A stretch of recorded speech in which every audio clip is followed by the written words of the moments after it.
Alright, we are reacting some Friday Night Funkins mukbang.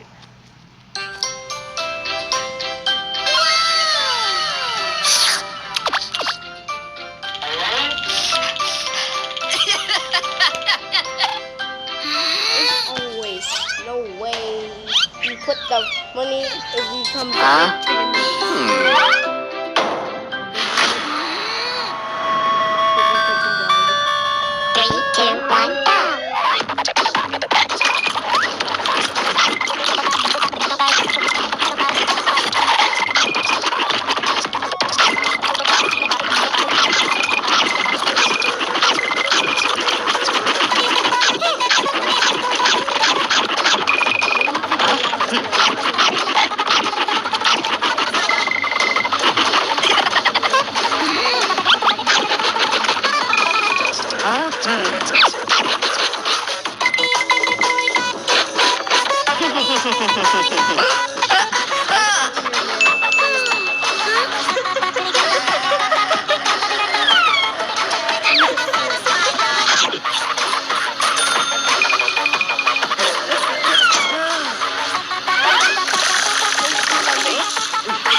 They're losing.